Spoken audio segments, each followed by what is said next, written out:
Ela deixou um bilhete dizendo que precisava se encontrar de novo e desapareceu com $80.000 das nossas economias por um ano.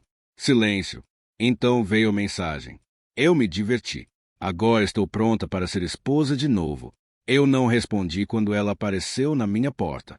Ela viu quem atendeu e o rosto dela ficou branco como um fantasma. Meu nome é Raul Mendes, mas todo mundo me chama de Rus. Tenho 50 anos e até o ano passado eu achava que tinha tudo resolvido. Um casamento sólido com Ivone, 2 filhos adultos que estavam seguindo seus caminhos no mundo e um negócio que praticamente se administrava sozinho, com lavagem de carros premium em todo o município, gerando cerca de 15 mil por mês em renda passiva, enquanto meus gerentes cuidavam das operações do dia a dia. Eu acordava, verificava os números no celular. Talvez passasse por um dos locais se tivesse vontade e passava o resto do tempo trabalhando na casa ou planejando nossas próximas férias. Ivone trabalhava como corretora de imóveis. Ela era boa nisso, sempre fechando negócios, sempre fazendo networking em algum evento ou outro. Eu tinha orgulho da garra dela. Ela chegava em casa à tarde, cheirando a vinho e aperitivos de casas abertas, e eu perguntava como tinha sido o dia dela. Ela beijava minha bochecha e dizia exaustivo antes de subir para tomar banho. Eu nunca questionava. Por que questionaria? Era uma manhã de terça-feira em março quando encontrei o bilhete, nem mesmo uma conversa de verdade. Só um pedaço de papel no balcão da cozinha ao lado da cafeteira. Eu ainda lembro das palavras exatas porque elas se gravaram no meu cérebro. Preciso me encontrar de novo. Não me espere. Desculpe. Isso foi tudo. Sem ligação. Sem explicação com lágrimas. Sem tentativa de resolver as coisas. Apenas 7 palavras e um pedido de desculpas sem convicção. O carro dela tinha sumido da garagem, metade do armário dela estava vazio e nossa conta poupança conjunta estava $80.000 mais leve. Eu fiquei lá no meu roupão segurando aquele bilhete e senti como se alguém tivesse puxado o chão debaixo de mim. As primeiras semanas foram as mais difíceis. Liguei para o celular dela talvez 100 vezes. Todas as chamadas iam direto para a caixa postal. Dirigi até o escritório dela, mas a colega disse que ela tinha tirado uma licença indefinida. Nossos filhos, Otávio e Pietra, sabiam de algo que eu não sabia. Eu podia perceber pela forma como eles evitavam meus olhos quando eu perguntava se tinham notícias da mãe. Otávio, especialmente, ficava defensivo bem rápido. Ela está passando por algo, pai. Só dá espaço para ela. Como se eu fosse o problema, como se eu a sufocasse só existindo. Eu descobri mais tarde, muito mais tarde, que eles estavam mandando dinheiro para ela, ajudando a financiar qualquer que fosse a crise de meia-idade que ela estava vivendo enquanto eu estava em casa tentando manter a família unida. 3 meses depois que Ivone saiu, eu parei de contar os dias. Parei de verificar meu celular a cada 5 minutos, esperando uma mensagem que nunca chegava. Comecei a viver de novo, ou pelo menos a seguir os movimentos. Acordar, tomar banho, verificar os números do negócio, encontrar algo para consertar na casa. O gramado precisava ser cortado toda semana, as calhas precisavam ser limpas, a cerca tinha uma tábua solta que eu vivia pretendendo trocar, mas nunca fazia. Foi então que notei que ela tinha se mudado para a casa alugada do outro lado da rua em algum momento no final de maio. Eu não estava prestando muita atenção no bairro naquela época, muito envolvido na minha própria cabeça, mas uma manhã eu estava na frente regando os canteiros de flores que Ivone costumava manter e vi essa mulher de uniforme cirúrgico saindo de um Honda Civic batido. Ela parecia exausta, o tipo de cansaço que se instala nos ossos depois de um longo turno da noite. Cabelo escuro preso em um rabo de cavalo, xícara de café em uma mão, chaves na outra. Ela olhou para mim e deu um pequeno aceno. Eu acenei de volta, sem muita vontade de conversa. Thaís Silva. Eu descobri que era o nome dela. Ela trabalhava como enfermeira de UTI no hospital municipal. Fazia turnos de 12 horas que alternavam entre dias e noites. Ela tinha 35 anos, nunca tinha sido casada e vivia sozinha em uma casa que era grande demais para uma pessoa só, meio como eu. Nós não conversávamos muito no início, só o aceno ocasional quando nossos caminhos se cruzavam. Ela saía para o trabalho enquanto eu verificava minha caixa de correio. Eu estava tirando lixo enquanto ela chegava em casa. Cortesia de cidade pequena, nada mais. Então, Numa manhã de sábado, eu estava na minha garagem trocando o óleo da minha caminhonete quando ela veio andando com um prato coberto de papel alumínio. Você parece que poderia usar uns biscoitos caseiros, disse Thaís, a voz dela quente, mas não insistente. Ela colocou o prato na minha bancada de trabalho, biscoitos de gotas de chocolate. Aviso justo, eles estão um pouco queimados na parte de baixo. Eu limpei as mãos em um pano e olhei para ela. Ela não estava tentando ofertar nem bisbilhotar meus assuntos. Ela estava só sendo vizinha. Algo naquele gesto simples me atingiu mais forte do que eu esperava. Obrigado, eu disse, a voz mais rouca do que pretendia. Sou Ruth. Eu sei, ela respondeu com um leve sorriso. Vi seu nome na caixa de correio. Sou a Thaís. O uniforme cirúrgico meio que entregou a profissão, eu disse, tentando algo como humor. Ela riu, um som genuíno que eu não ouvia no meu próprio quintal há meses. Observador. Você é de casa? Tipo. Eu tenho algumas lavagens de carros. Meus gerentes cuidam da maior parte do trabalho. Eu pausei e então acrescentei. Me dá bastante tempo para pensar demais em tudo. Thaís me estudou por um momento, não com pena, mas com compreensão. Bem, se você algum dia precisar pensar demais em voz alta, eu geralmente estou em casa nas manhãs de quarta-feira. Eu faço um café decente. Ela não esperou pela resposta. Só virou e caminhou de volta para o outro lado da rua, me deixando lá parado com um prato de biscoitos levemente queimados, uma sensação estranha de talvez a vida não estivesse completamente congelada afinal. Eu comi 3 biscoitos antes do meio-dia. Eles estavam perfeitos. A manhã de quarta-feira chegou e eu me vi caminhando para o outro lado da rua até a casa de Thaís sem um plano real. Só um convite vago e a percepção de que eu tinha passado muitas manhãs sozinho com meus pensamentos. O café que ela fez era forte o suficiente para tirar tinta, servido em canecas descombinadas que ela pegava em lojas de usados. Então, qual é a sua história, Ruth? Thaís perguntou, acomodando-se em uma poltrona gasta do outro lado de mim.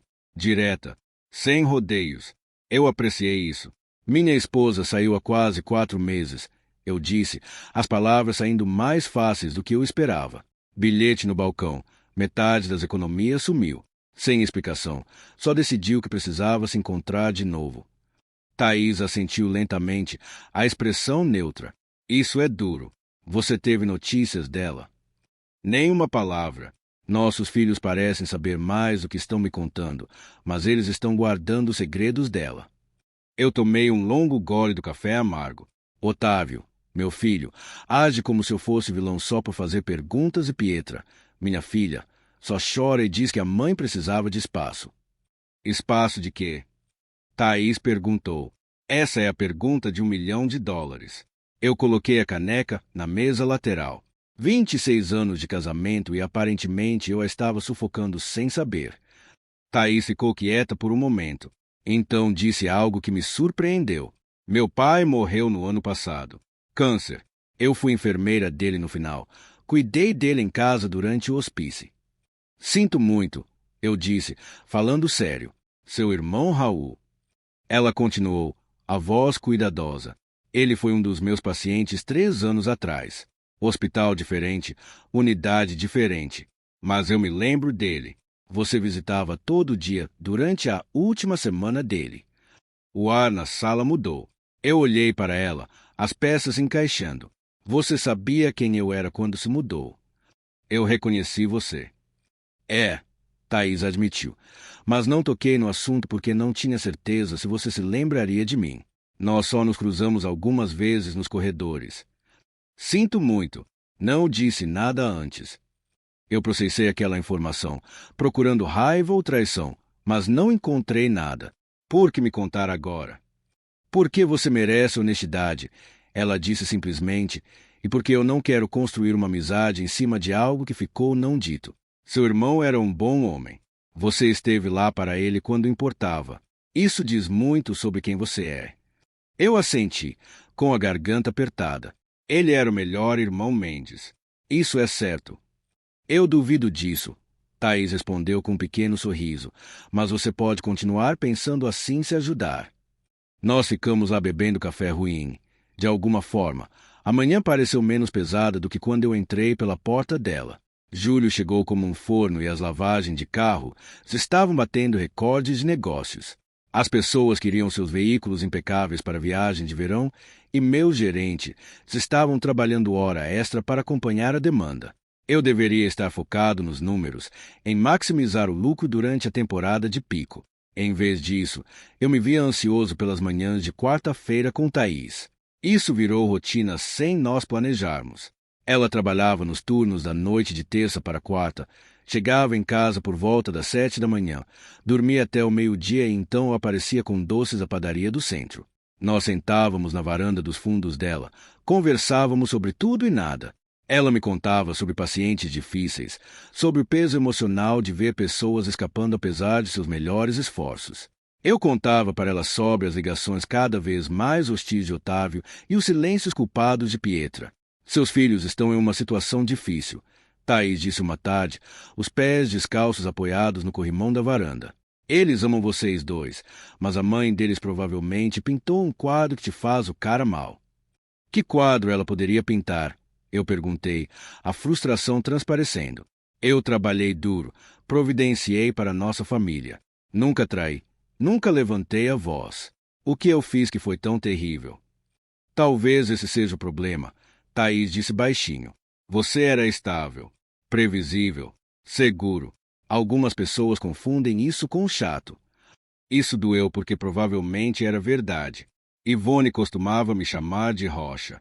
Quando as rochas se tornaram algo de que fugir em vez de se apoiar. Uma noite no final de julho, eu estava trocando as tábuas podres no deck dos fundos de Thaís quando ela saiu com 2 cervejas. Ela tinha ficado 3 dias seguidos sem trabalhar, recuperando o sono, parecendo mais descansada do que eu já tinha visto. Você não precisa consertar tudo na minha casa, sabe? Ela disse, me entregando uma garrafa. Eu posso contratar alguém. Eu sei, eu respondi, testando a estabilidade da nova tábua, mas eu gosto de trabalhar com as mãos. Me impede de pensar demais. Thaís sentou nos degraus ao lado da minha caixa de ferramentas. Posso te perguntar algo pessoal? Manda. Você está fazendo tudo isso porque está tentando seguir em frente ou porque ainda está esperando que ela volte? Eu parei de trabalhar e olhei diretamente para ela. 2 meses atrás eu teria dito que estava esperando. Agora eu não sei. Só estou tentando descobrir o que vem a seguir. Justo, Thaís disse.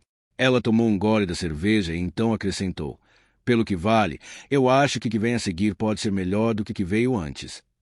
Naquela noite, depois que fui para casa, eu fiquei no meu quarto e olhei para as fotos na comoda, eu e Ivone no dia do nosso casamento.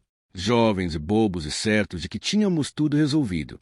Eu peguei aquela foto e coloquei na gaveta, não por raiva, só por aceitação.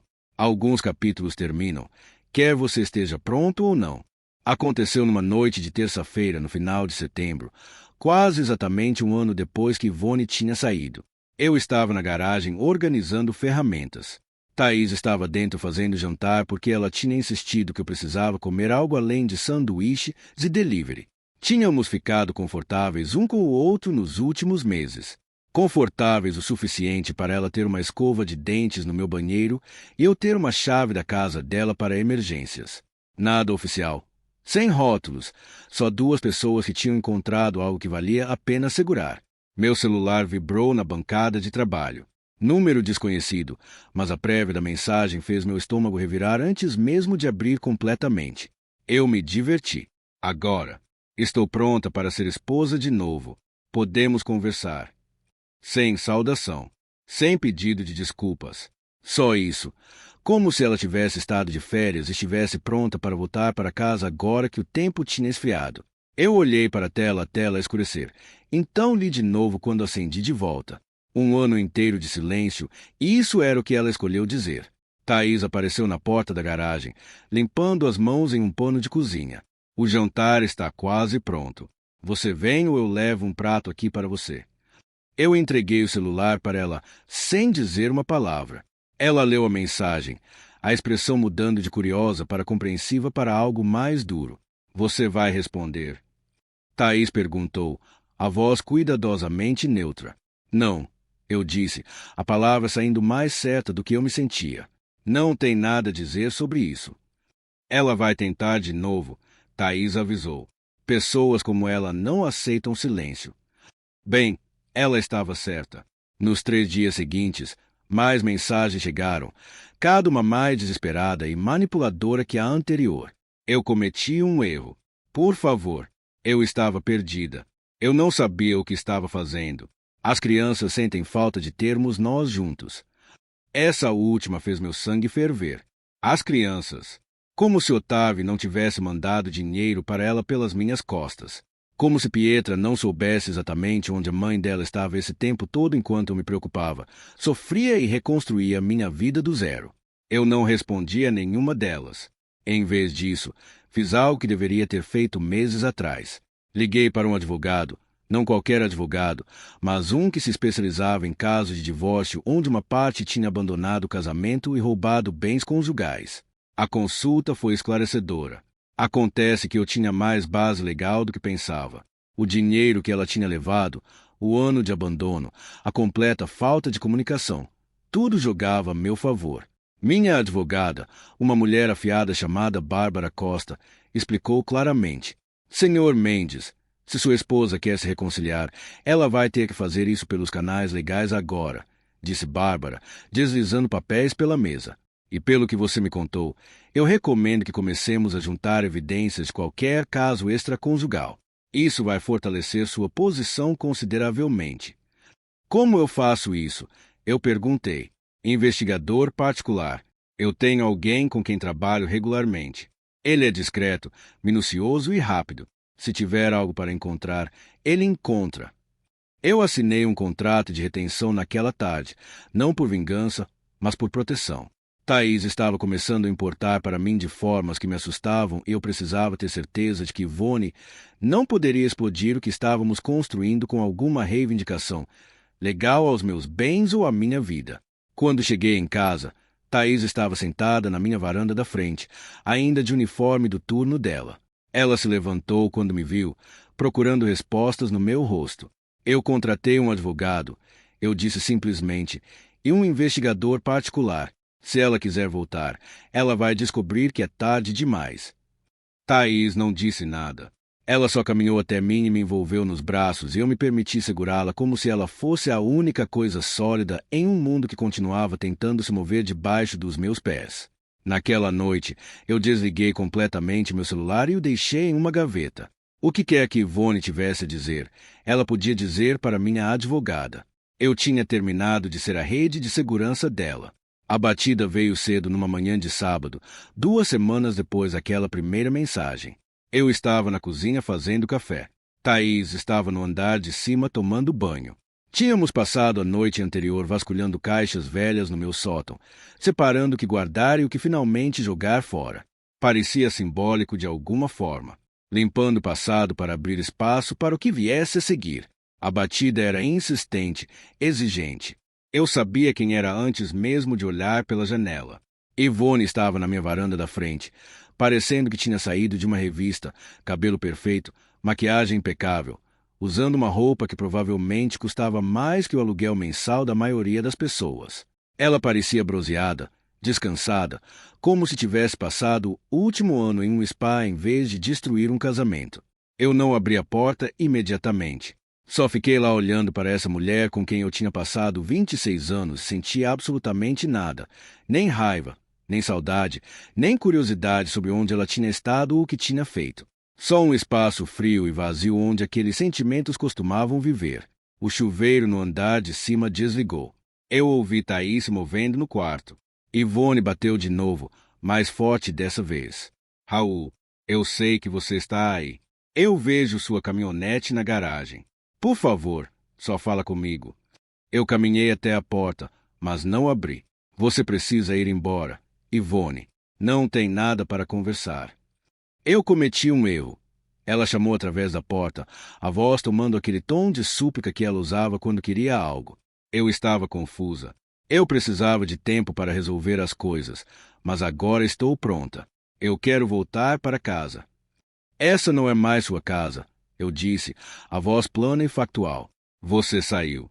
Você levou $80.000 e desapareceu por um ano sem uma palavra. Você não pode simplesmente voltar porque agora você está pronta.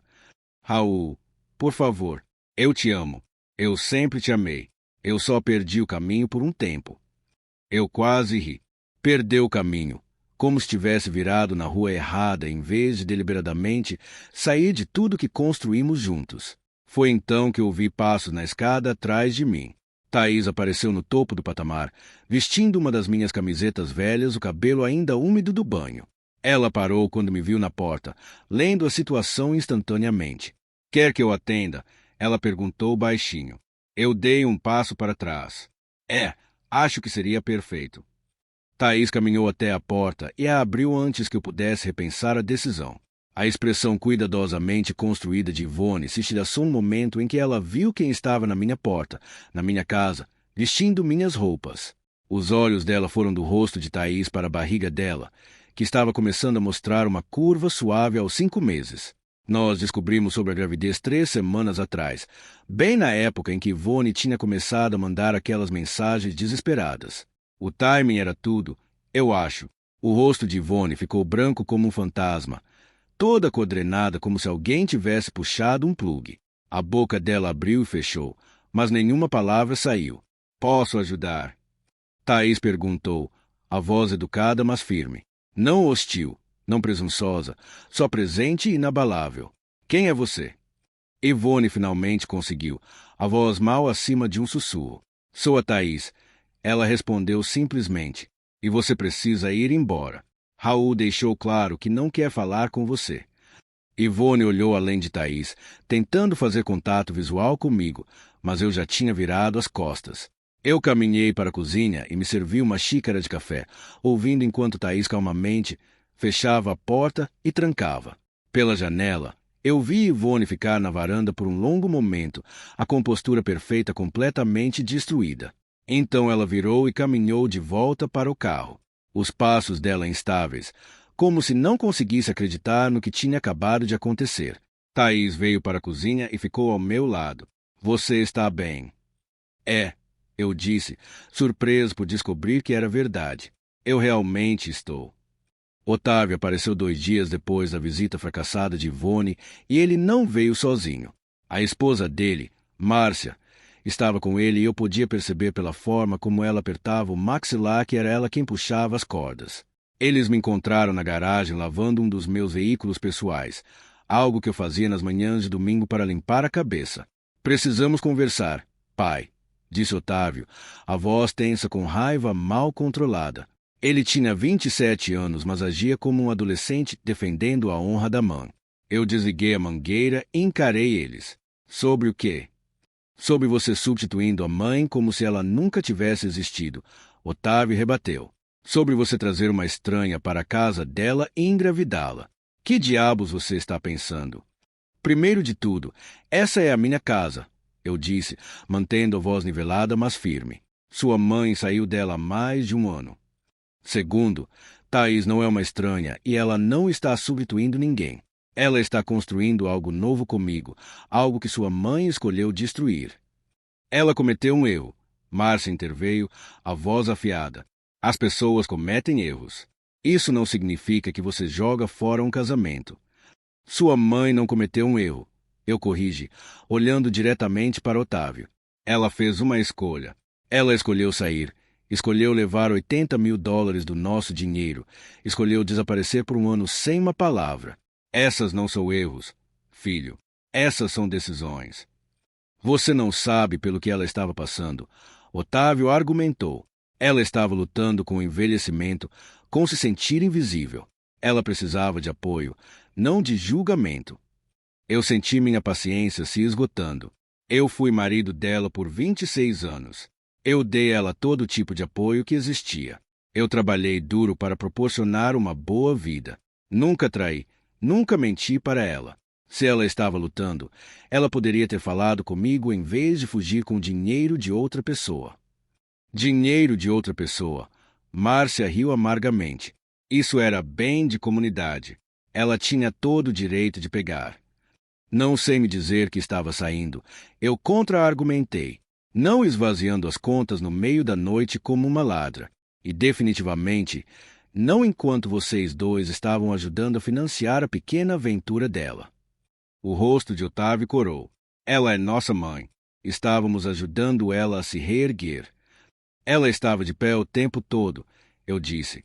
Ela só decidiu que esses pés não queriam mais ficar ao meu lado. E sabe o quê? Eu fiz as pazes com isso. Eu segui em frente. O que eu não tolero é vocês dois aparecendo na minha casa tentando me culpar para aceitar de volta alguém que não me respeitou o suficiente para ter uma conversa antes de destruir nosso casamento.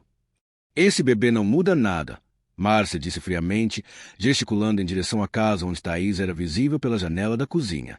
Legalmente, você ainda é casado com a mãe do Otávio. Isso é adultério e vai importar no tribunal de divórcio. Você ficaria surpresa com o que minha advogada acha disso? Eu respondi. Acontece que abandono por mais de um ano me dá bastante base legal. E se estamos falando de adultério, talvez você queira perguntar para sua sogra o que ela estava fazendo no último ano. Meu investigador particular tem relatórios muito detalhados. Você contratou um PI. Eu me protegi. Eu disse simplesmente algo que eu deveria ter feito há muito tempo. Agora, se vocês dois terminaram de tentar me intimidar na minha própria propriedade, eu tenho trabalho a fazer. Isso não acabou, pai. Otávio disse, mas a voz dele tinha perdido um pouco da força. A mãe está conversando com o advogado dela. Você não vai se safar cortando ela de tudo. Eu não estou cortando ela de nada. Ela se cortou sozinha. Eu respondi. Ela saiu. Eu só estou oficializando agora. Saiam da minha propriedade antes que eu chame a polícia por invasão.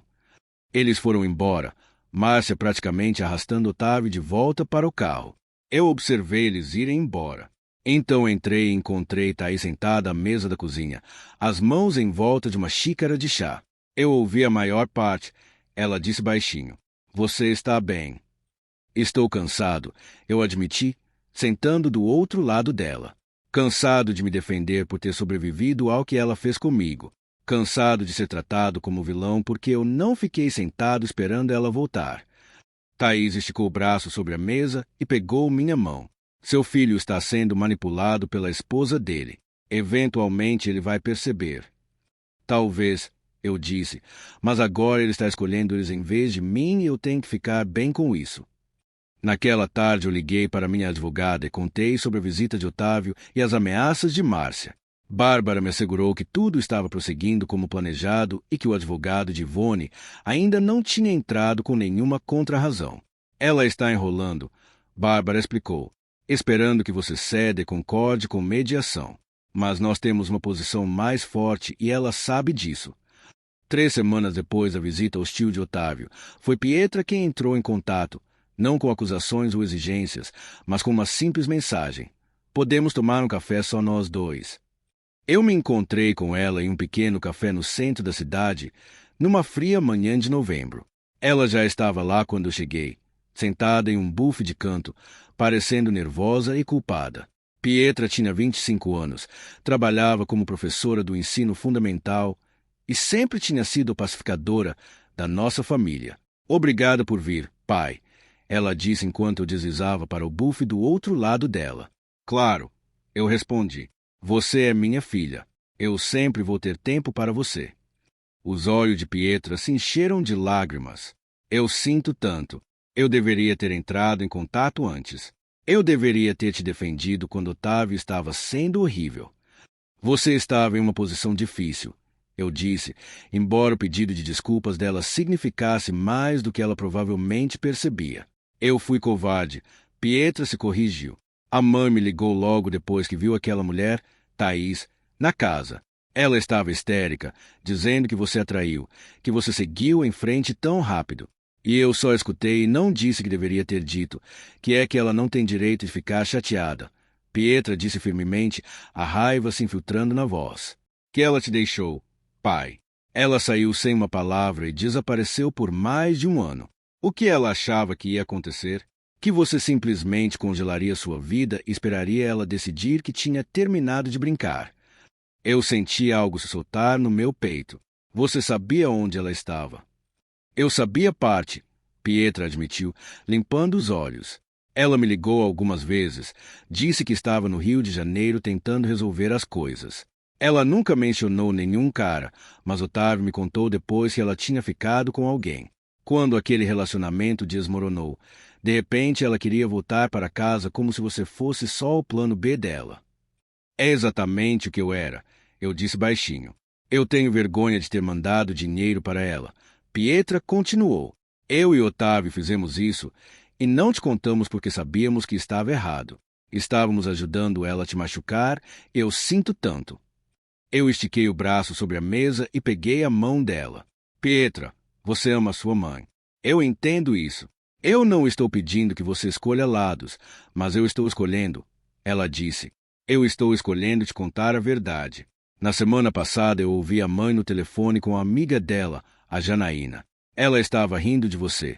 Pai, te chamando de previsível e chato. Ela disse que você era um salário confiável, mas que ela precisava de emoção. Precisava se sentir jovem de novo. E quando Janaína perguntou por que ela queria voltar agora, a mãe disse porque a estabilidade parece melhor quando você está quebrada e sozinha. As palavras acertaram mais forte do que eu esperava. Não porque doeram, mas porque confirmavam tudo o que eu suspeitava. Ivone não tinha me amado pelo que eu era. Ela amava o que eu providenciava, a segurança, a proteção e a vida confortável. Quando ela se entediou com isso, ela trocou por aventura e quando a aventura terminou mal, ela quis a rede de segurança de volta. Isso deve ter sido difícil de ouvir, eu disse. Me deixou enjoada. Pietra respondeu e me fez perceber que a mulher, Thaís, ela não está te roubando da mãe. A mãe te jogou fora. Thaís só foi esperta o suficiente para ver o que a mãe fez. Nós conversamos por mais uma hora. Pietra me contou sobre as próprias lutas, como o divórcio a forçou a examinar os próprios padrões de relacionamento. Como ela terminou com um namorado de 3 anos porque percebeu que estava se contentando com alguém que não a respeitava. Você me ensinou isso, pai, ela disse, vendo você se recusar a aceitar a mãe de volta. Vendo você escolher sua própria felicidade em vez do que todo mundo esperava que você fizesse. Isso é coragem. Quando nos abraçamos para nos despedir no estacionamento, eu senti como se tivesse recuperado minha filha.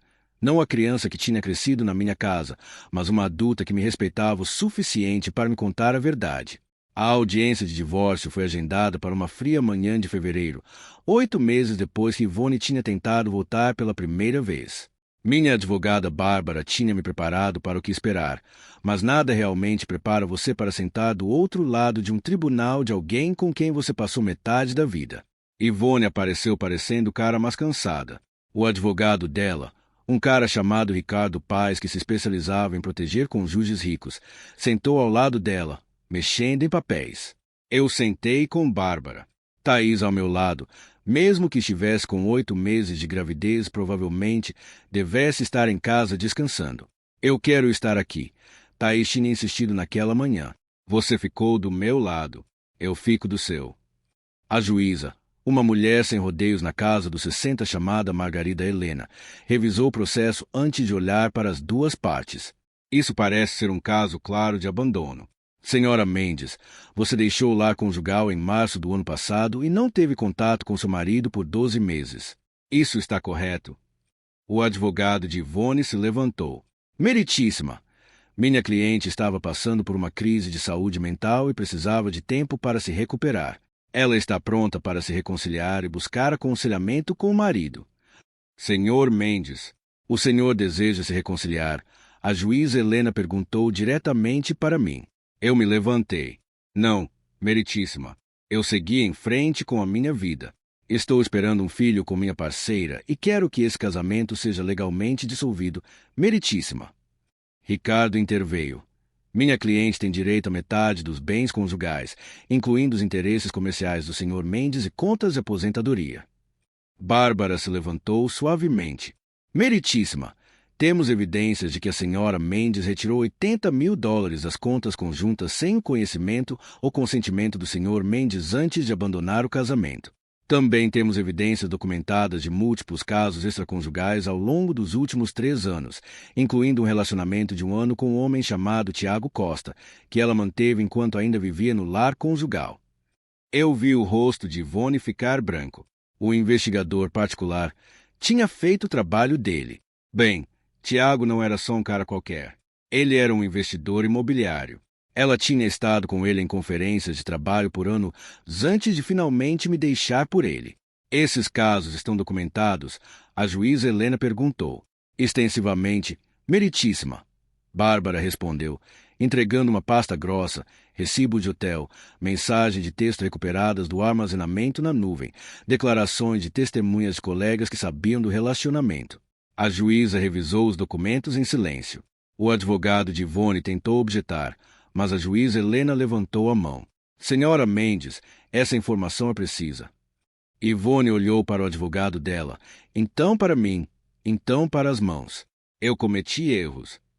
Esses não são erros, senhora Mendes. Essas são escolhas deliberadas feitas ao longo de um período estendido. A juíza Helena fechou a pasta. Estou concedendo divórcio por motivos de abandono e adultério. Senhor Mendes, o senhor manterá a propriedade total de seus bens comerciais de residência principal. Senhora Mendes, a senhora receberá 15% dos bens conjugais acumulados durante o casamento, menos os $80.000 que retirou sem consentimento. Todas as contas de aposentadoria permanecem com o senhor Mendes, já que ele foi o principal contribuinte. Meritíssima, isso não é justo, protestou Paz. Justo seria sua cliente devolver o dinheiro que ela roubou e se desculpar por desperdiçar o tempo deste tribunal. A juíza Helena respondeu bruscamente. Este divórcio é concedido. Estamos encerrados aqui.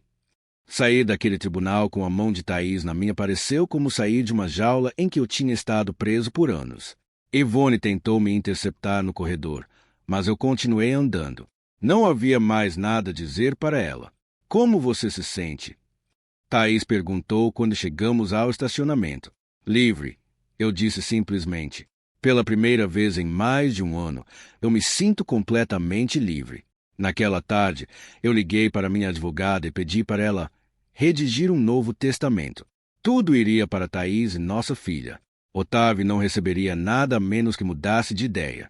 E mesmo assim, seria um fundo fiduciário para quaisquer netos futuros, não acesso direto aos meus bens. Pietra receberia uma herança substancial porque ela tinha escolhido a honestidade e a família em vez de lealdade cega. Não era sobre punição. Era sobre proteger o que importava e recompensar aqueles que tinham ficado do meu lado quando contava. Nossa filha, Emma Grace Mendes, nasceu uma manhã de terça-feira, no final de março. 3,3 kg, com um monte de cabelo escuro e os olhos da mãe. Eu a segurei no quarto do hospital enquanto Thaís dormia, exausta do parto, e senti algo se encaixar no meu peito. Era assim que a família deveria parecer. Não obrigação ou tradição ou ficar junto porque era o que as pessoas esperavam.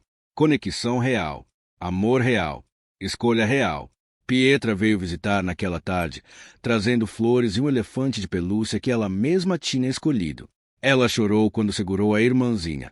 Contou para Emma tudo sobre como ela ia ser a melhor irmã mais velha do mundo. Eu nunca pensei que teria um irmão, Pietra disse, apoiando cuidadosamente a cabeça de Emma. Esse é o melhor presente, pai. Você vai ser uma irmã incrível, eu disse para ela. Emma tem sorte de ter você. Otávio não veio, não ligou, nem mandou uma mensagem. Márcia tinha postado algo nas redes sociais sobre traição familiar que Pietra me mostrou, mas eu não deixei isso me incomodar.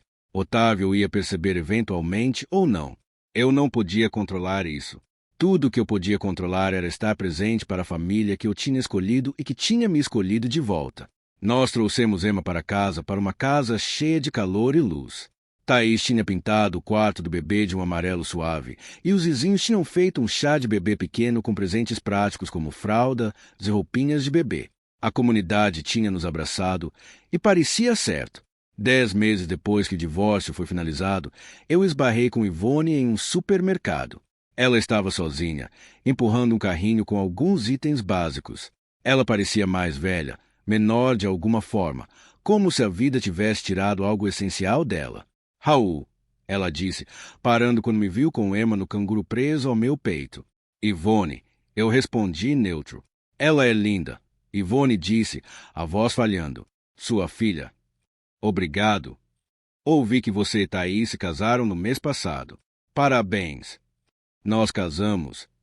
Eu mantive simples, só família imediata e amigos próximos, uma pequena cerimônia no nosso quintal. Pietra tinha sido a madrinha de Thaís. Ivone ficou lá como se quisesse dizer mais, mas eu não dei abertura. Emma começou a se mexer e eu ajustei o canguro. Preciso ir, eu disse. Cuide-se, Ivone. Eu me afastei sem olhar para trás.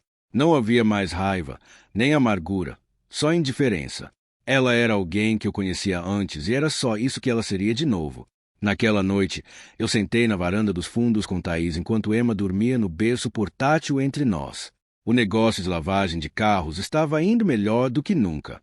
Eu promovi 2 dos meus melhores gerentes para posições de sócio, dando a eles participações que os motivavam a se destacar. Significava mais renda passiva e menos estresse para mim. No que você está pensando? Thaís perguntou, a mão dela descansando na minha. Como tudo teve que desmoronar para poder se juntar de novo do jeito certo, eu disse, se Ivone não tivesse saído, eu nunca teria te encontrado. Nunca teria Emma. Nunca teria percebido que eu estava me contentando em ser a opção confiável de alguém em vez da primeira escolha de alguém. Você é minha primeira escolha, Thaís disse firmemente. Todo santo dia. E você é a minha, eu respondi.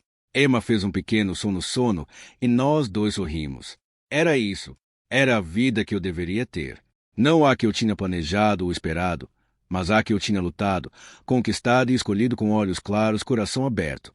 Às vezes a melhor coisa que pode acontecer com você é a pior coisa, porque te força a reconstruir em algo mais forte do que você era antes.